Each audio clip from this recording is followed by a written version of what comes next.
It's the Brad and John Show. You know, I think it's Monday.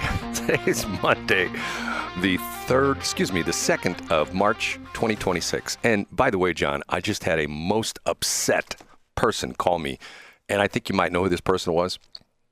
Oh, yeah? What happened? Kesha just called me. Oh, yeah? What'd she say? She was most upset because she saw on her website that I featured she's one of the artists in Westplex 107.1, and she was most upset because of the fact that you spelled her name wrong. You didn't get her name right. I didn't put the $sign in there instead of the S. Yeah. Attention to detail, Brad. It's okay because she was listening to Westplex 107.1, and she's like, "Why are we the only station that doesn't care enough to use an RDS for our songs?" John, that's not the truth. There's a lot of them that don't use RDS. Oh, okay. I didn't know. I thought it was just Westplex 107.1. John, I love the remix of the Scott Fawn. I felt like I was in the basement of Club Imperial. We had the Scott Fawn song playing on top of God Squad, on top of something else. It's been one of those mornings. You know, and I have to tell you something. And I'm not going for sympathy here, okay? I need to really go see a doctor because of the fact that last night, it's been, today's day number 10 after I got in my car that ran over me and crunched my leg and my foot. I could not walk last night, and to the point where I had to go somewhere last evening, and I literally had to limp out to my car, and I couldn't find my cane again. I had found my cane before. I couldn't find my cane. Do I sound like an old guy, John? Oh, Brad, have you thought of just taking a shopping cart like from Schnucks and just keeping that? Like just telling them you're borrowing it for a while? Yeah, well, you don't know. The shopping cart from my Schnucks, they've got the little wheel on it. When you take it outside their parking lot, it locks up so you can't use it. That's true. And in fact, the old man that tried to fight with you last week worked for their security team, and he had identified you as somebody that had tried to steal one. John, you brought that up a couple times. I talked about the fact that I was looking at the guys. See, I'm this freak that I read license plates and I read the things. Here, I'll tell you an interesting story. Can I tell you something which I've noticed? And I've thought to myself, am I just imagining this or what's going on? In the automotive industry, it's called badging. Badging means you have and if you know what's happened for a long time, used to have the name of the company actually spelled out. Chevrolet was actually on it. And now I think because the Japanese, because they sell their cars all over the world and started with Japan, rather than have and certain countries the name's different. They just put like logos on it. You know, like the Toyota logos has the two sort of oblong circles, you know what I'm talking about? And like the Subaru has the star with like a bunch of little stars streaking across the sky and things like that. Okay. I'm noticing people who are debadging their Teslas. Get what I'm saying? Oh, wow. In other words, they don't want folks to know that it's a Tesla, probably as a political thing. Exactly. And if you know how to do this, in the old days, they actually drilled holes through the fender. There were holes in the fender, and the letters or the badges and things like that actually were stuck in there with these little pins. They don't do that anymore because that's where it rusted, because a lot of times that's where the cars rusted. And it cost them extra money to drill those holes in the fenders and stuff like that. Now they just stick it on there with double stick tape. It's like super duper double stick tape. But if you're an automotive enthusiast like I am, what you do is to take those off. If you're doing if you're fixing a fender and you need to repaint it, you grab yourself some fishing line. You know how to do this, John? You ever seen this done before? No, you put the fishing line around it and yank it off? No, what you do is you take the fishing line, you wrap it around your finger, and you take the fishing line, you put it between the painted surface and the badge, and you wiggle it back and forth like sort of a sawing motion, and essentially it saws the adhesive off. So in other words, you can just pop the decal off. Now, what's interesting was I've seen two of them now. I thought I was seeing things when I saw this. I thought to myself, and what's interesting about this is that in the last couple years, and this is sort of funny if you remember listening to the old Brad and Shelley, the BS show, Shelley would always talk about the tornado cars. Do you ever remember her talking about this?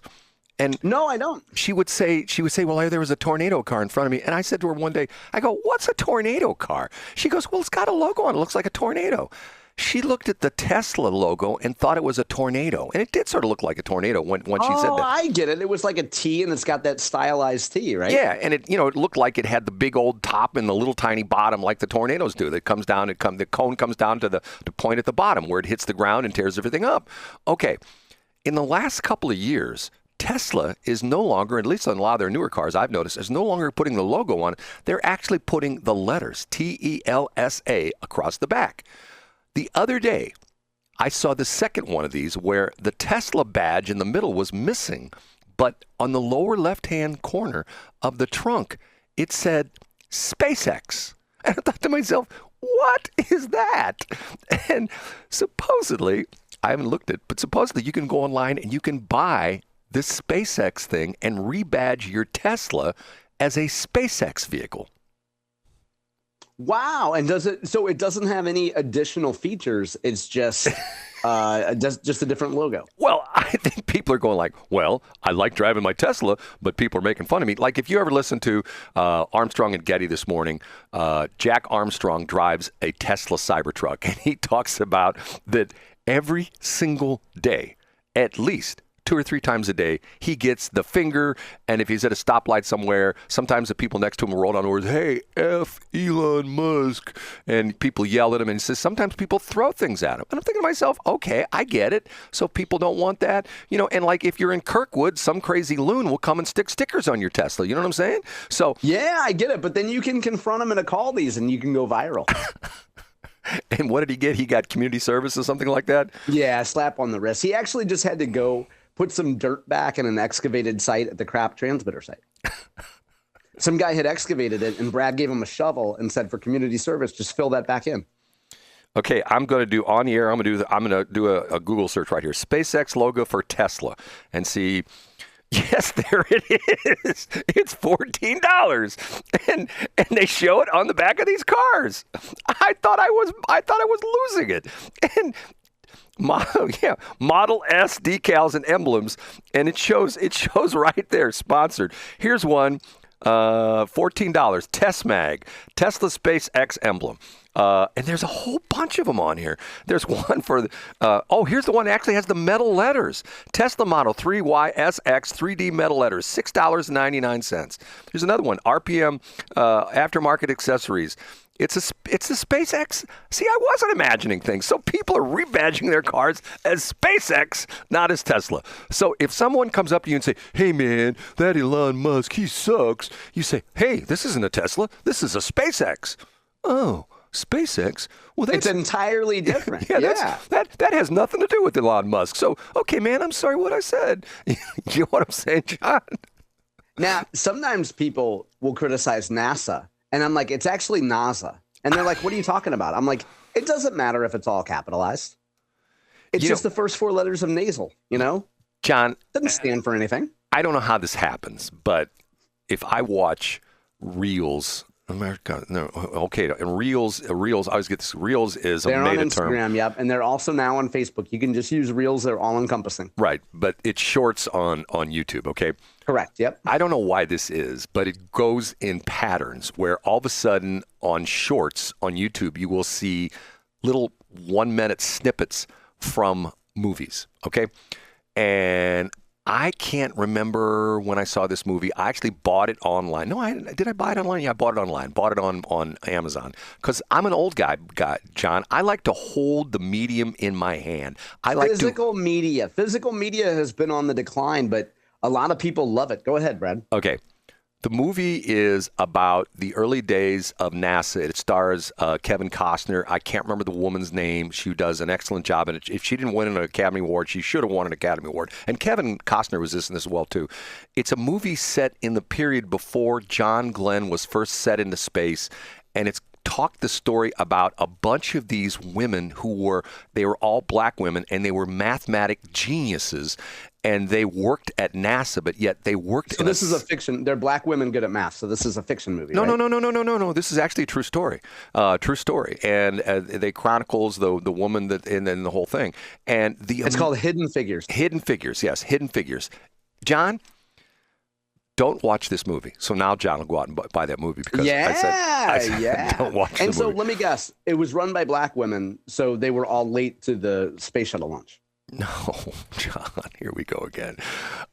It was a really good movie, and obviously it was Hollywoodized and stuff like that, but it showed in our generation, well, not in your generation, my generation, talked about the fact that she was not allowed to go to briefings when she actually started working with the. Oh, that's a shame. Because I bet that's real. Well, not necessarily because she was black, because she was a woman. Because only men had the confidential clearances, had the secret clearances and stuff like that. And not only that, but when she had to go to the bathroom, she had to go a half mile in the NASA complex. This was I think this was in Alabama, where they had like all the space stuff down there. So it was an outhouse. It was in Alabama. No, it was another building she had to go to, because that was the colored woman's restroom. Oh, that's a shame, Brad. And today in 2026, men can use the same bathroom as women. So we've advanced. Right. You can be sex, whatever it is. It doesn't matter what sex, what color you are. It's any bathroom's open for anybody, anytime. No, it's a good movie. So, John, don't go watch it, because you won't like it. You won't like that movie. I won't go watch it. But I did hear it had an important impact on the space industry, though. They added a mandatory gratuity. Go ahead. No, they added a mandatory gratuity, because after they had a lot of black women coming in, then afterwards they're like, okay, when you leave, we're just going to automatically add at least 15%, because otherwise nobody would tip. John. Okay, what was the name of the movie again? I lost it already. It was called, I'm guessing, I just Googled it, Hidden Figures. Oh, was Hidden all in caps by any chance?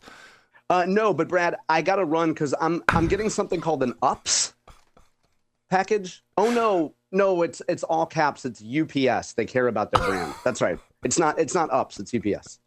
It could be uninterruptible power supply. Could be that as well too.